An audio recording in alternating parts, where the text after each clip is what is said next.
Actually, I got into education when I was a small child, and I made a mistake and corrected the reading miscues of my Sunday school teacher.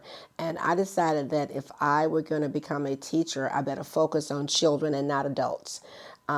Miss Viola was my Sunday school teacher, and she was really angry when I corrected her.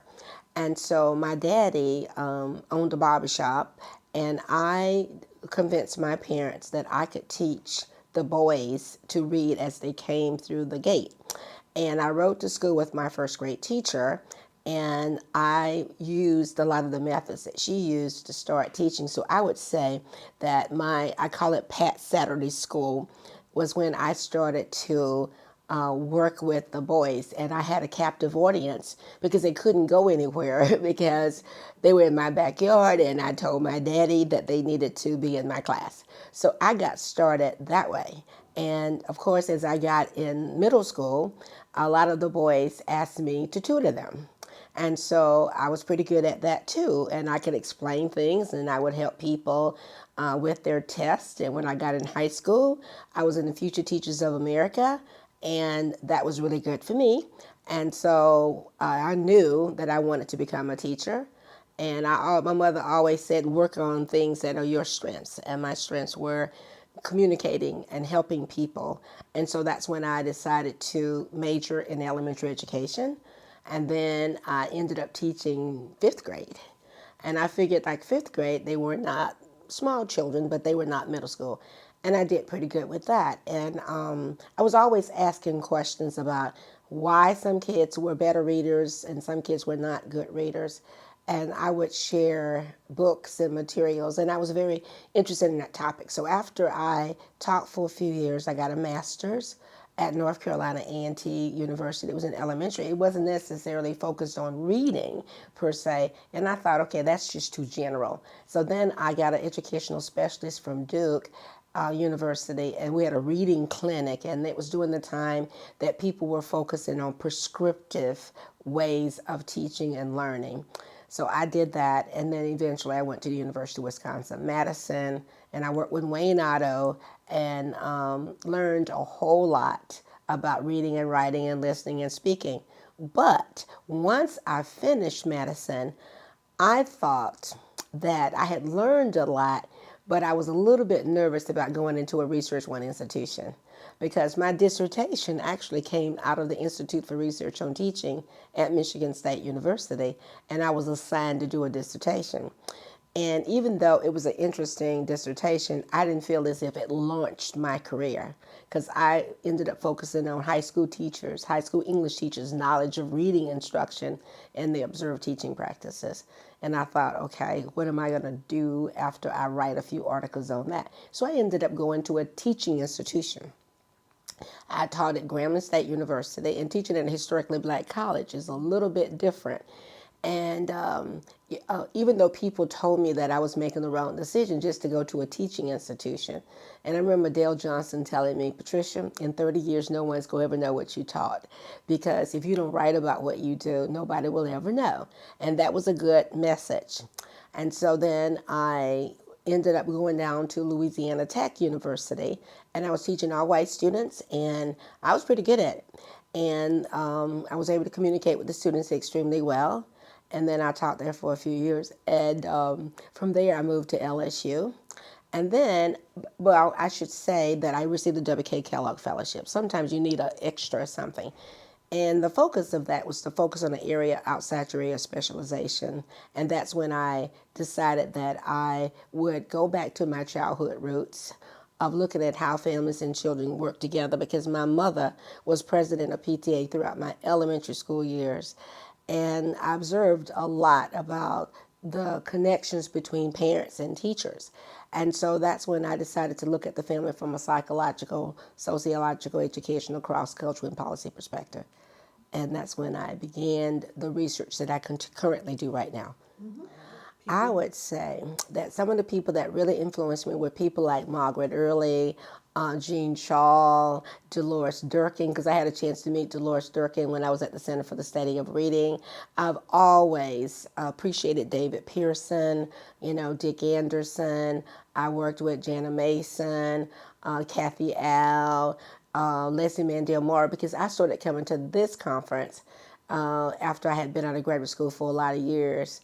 And I began to identify with people that I could learn from. So for 6 years, I came and I visited with people to figure out how to do research. Because once you've been out of the circle, and I was out of the circle for about 7 years, I felt like I needed to get regenerated.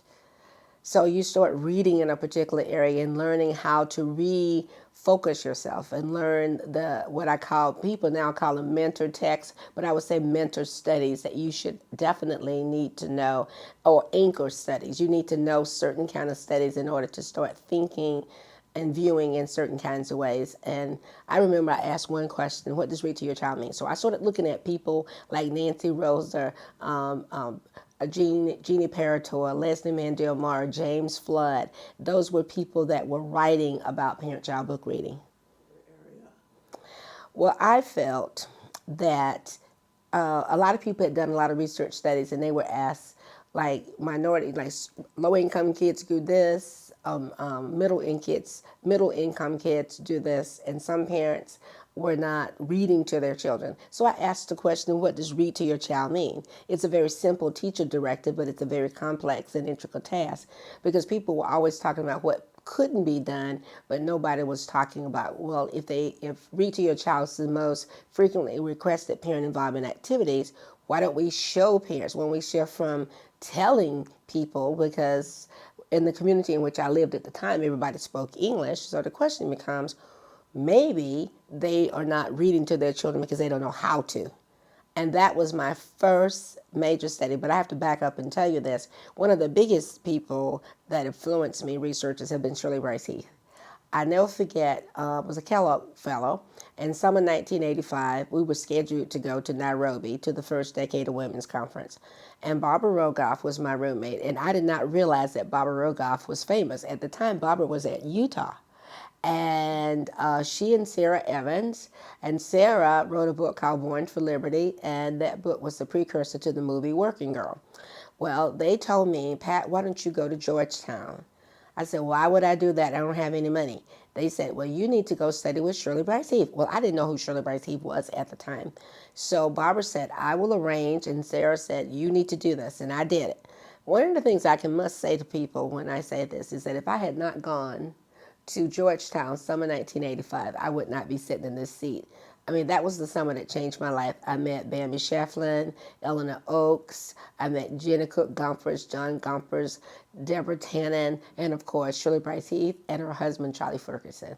And Shirley sent me a box of books that she had written, but the one that popped out at me was Ways with Words.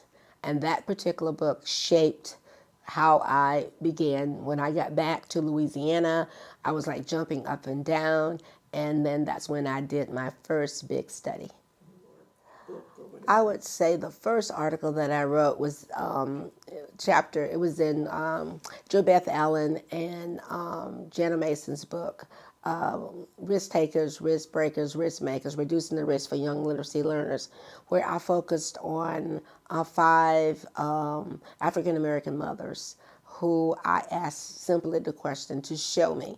I said to them, you're not from the state of Missouri, but I would like for you to show me what read to your child mean. And that particular study, I discovered that a directive to a parent and the interpretation of that directive is very, very different. And from that particular study, I said one of the things we need to do is shift from telling parents to actually showing them. And when I moved down to LSU, I created the Parents as Partners in Reading program. And I found that whenever kids are struggling in schools, it boils down to a class issue and to a race issue. And I remember it was in the mid-'80s in Louisiana, they had something called SPUR, Special Plan for Upgrading Reading. And Alden Moe was my associate dean at LSU, and his wife was a SPUR technical assistant.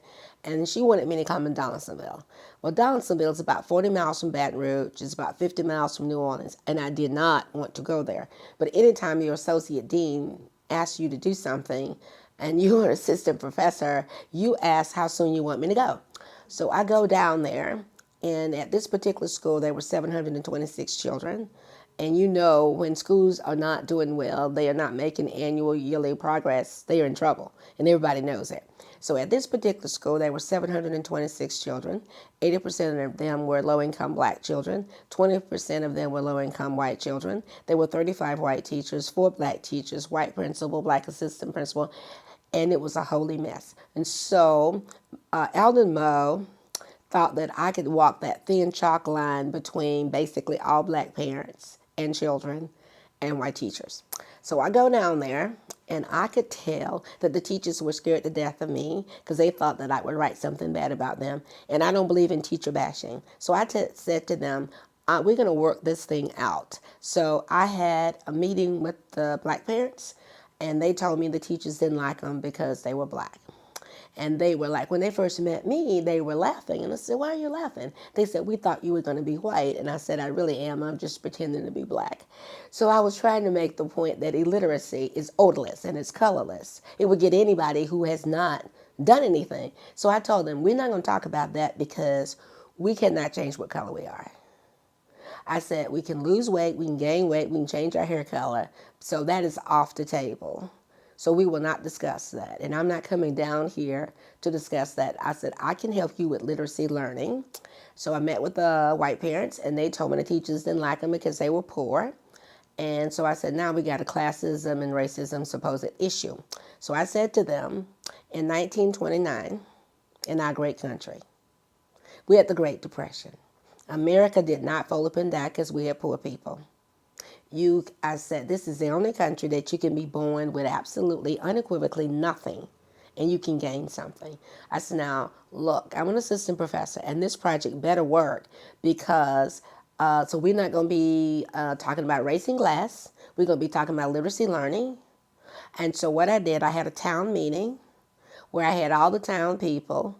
I said, what we're going to do, I said, we're going to value academics to the same level that we value athletics. Because if we were getting on the bus to go down to New Orleans, to the Superdome, we would not be having a discussion about race and class. And we're not going to have it around here. I said, the teachers have the curriculum.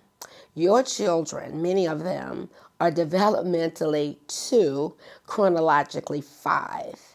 And this is the curriculum. So what I want you to do, rather than out here teacher bashing and fussing and arguing, I need you to understand how to support your children. And that's when I developed the Parents as Partners program. I coached the parents for 8 weeks, intensive training. And then we did peer modeling for another 8 weeks. And then when I asked them to read to their child and act in particular roles, they were able to do that. So that program was highlighted by First Lady Barbara Bush as one of the top 10 family literacy programs in the nation. And that program ended up representing, I went with my First Lady to Louisville, Kentucky in 1988. And when I met Mrs. Bush, I said to her that I was extremely happy that former First Lady Nancy Reagan had said no to drugs, but I was extremely happy she was saying yes to literacy, and that we were going to have, if we were going to have a kinder and gentler nation, we needed people who could read, write, and compute. And America could be a land of opportunity, but it could also be a living nightmare. And I would say that was one of my biggest contributions, because I found that at the end of the school year, we still had 80% low-income black parents, 20% low-income white parents, still had 35 white teachers, 4 black teachers, white principal, black assistant principal. But what we had were changed perceptions and ideologies. And I mean, it really, really worked. Now, of course, if I had gone in there doing a statistical analysis, the tensions were too high. But what I found out is that the parents understood how they could help and support their children around literacy learning. And one of the successes of that program was that I got the teachers' lesson plans. And I think sometimes when we tell parents what to do, we talk in generalities. And when we have parents that do not understand the schooling process or understand what the ebb and flow of a school year is they don't know what you're talking about. So if the teacher was working on shapes, colors, or numbers, because I was going to just work with kindergarten and asked the teachers who they thought were going to fail their classes. Well, they recommended whole class. So I created a K-3 program. And I met with the teachers. I got their lesson plans. I found out what they were teaching, and that's what I focused on. And I told the parents, do not play with me. If you cannot read, that's fine.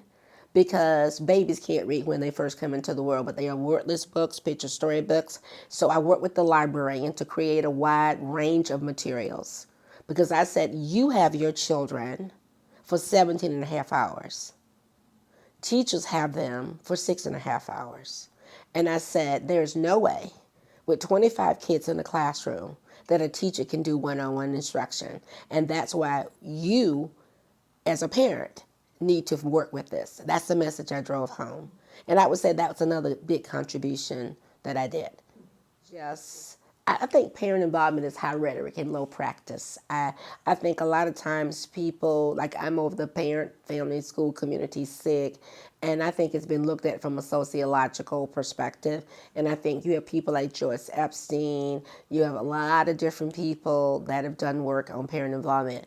I'm interested in parent involvement around the curriculum. There's a guy named James Carville, and he talks about, is the economy stupid? When I'm talking to teachers, I tell them it's the curriculum, because people, it's not about ice cream. I think parent involvement has been ice cream socials, spaghetti dinners, pancakes for breakfast, donuts for dads, muffins for moms.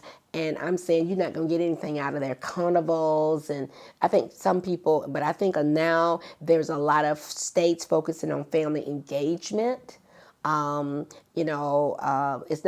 not just the parent. It could be any other relative, but children need advocates and they need supporters. And so what I've been focusing on is that when everything is said and done, if kids are not passing test scores and tests are not going to go away, politicians are not going to find us on testimonials. They're going to find us on test scores. And so I do think with all the third grade legislation that's coming up and popping up all around the country, schools are going to be in trouble if they don't figure out a plan. And I think one of the things that I've been saying is that we focus a lot on teacher accountability. We need to focus on parent accountability, because you can be a great teacher in one school and a horrible, terrible, no good, very bad teacher in another school. And it has a lot to do with the social capital that's sitting in front of you. And I have been trying to push the agenda that if you know you're getting kids from a particular community and there are patterns of kids coming with skills that are not where they need to be, then you need to start working from an advocacy perspective. I just wrote a new book a couple years ago called New Ways to Engage Parents. I think back in the 1950s, 90% of the mothers were stay-home moms.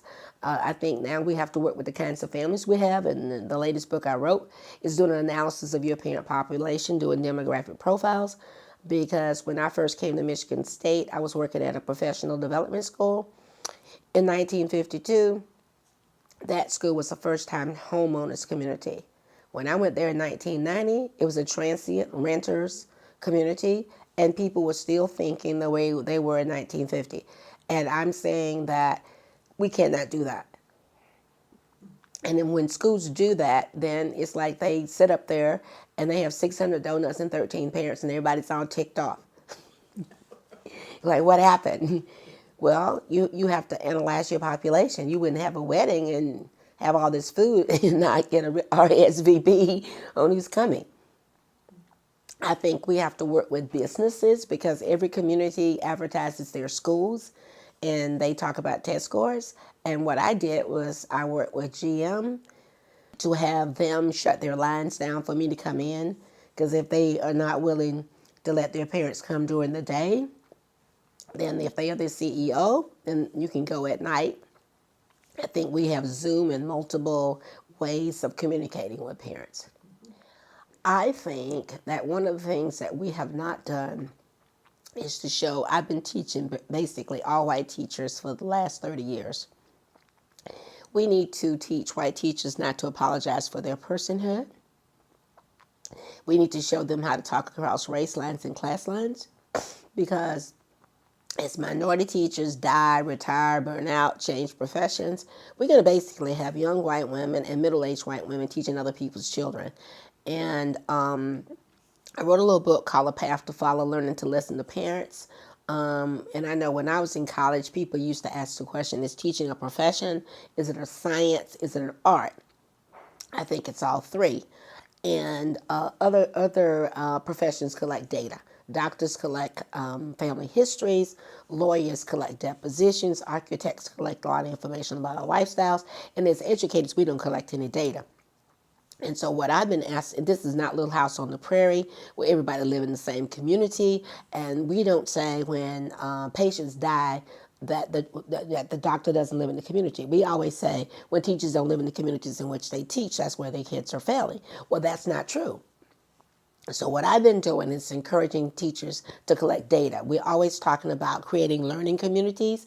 I think that we need to collect data and let various kinds of people, staffs, that's what I've been saying, let teams of teachers, like if you're dealing with kindergarten teachers, let everybody read the case and come up with ways in which we can address these particular issues. Instead of being reactive, we need to become proactive. And I've been really working with teachers on how to do that and not apologizing, because we are responsible for the instructional lives of children, and we need to not apologize. I mean, when you go to the doctor and the doctor tells you you have a problem, you don't argue with the doctor because he's white. And I'm just trying to drill that in to my teachers to not be so scared to say what they really think. Because I think a lot of times people give good news when there's no good news to tell. And I sort of laugh and say to them, I don't want a doctor to tell me how great I'm doing and then I go home and die because I'm black. I don't want him to do that. If something's wrong with me, tell me. To me, I find that a lot of teachers are not willing, they don't want to deal with confrontation. And I don't want them to feel that when they say something, well, I'm biased or I'm racist. I mean, I think we have to get over that as we move into the second decade of the new millennium. And I find that something that I have seen repeatedly with teachers. I would say to them that if you're going to do research, you got to do research that matters. You just can't do research for the sake of doing research. Back in the day when I finished graduate school, it was teaching, research, and service. I think nowadays it is teaching, research, and service as well as policy making. Because a lot of policy people are making literacy decisions, and I do think that you need to be proactive rather than reactive. And I think we need to do outreach. We need to make, especially if they're going to be in the College of Education, you just cannot sit, of course, like people say, in the ivory tower. I mean, if you're a public university, you serve the state. You don't just serve where the university is located. And I do think that this day of us talking to each other, I think we have to talk to multiple audiences. And you have to make your message tailor-made to a lot of different groups of people in order for us to be effective. I mean, everybody's been to school, but everybody can't be a teacher. And I think we have sometimes people talking on behalf of educators that are not educators. And we need to make sure we get our message out and make sure that we're doing things for the general society. Because I tell people literacy is the bully in the curriculum. And when I was growing up, there was a candy called Now and Later. We would either deal with something now or we would deal with it later. And I would rather for us to deal with it now and make sure that our voices are heard and we are the people that's advocating for children in this country rather than having other people sort of talking on our behalf. I would say to them, everybody talks about listen that politics is local. I would have them not just go to a conference and listen globally, but to study the community and the audience that's in their particular community.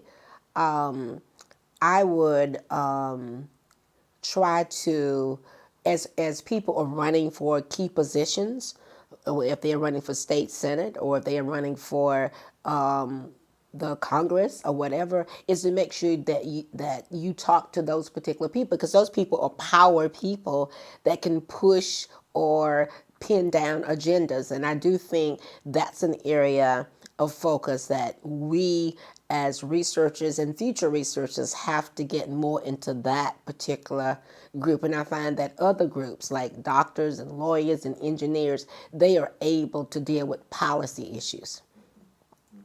That's where I would see us going, because I think back in the day, people just thought of themselves, I'm just going to do my research and put my head down, and I don't think we can do that anymore. I think we have to get public in what we do, and in order for colleges of education to survive. Because there are so many other competing institutions like Teach for America and some of these other places, and even ISDs, are trying to do what we do. And I think that we have to make ourselves useful and meaningful as people. That's what I think.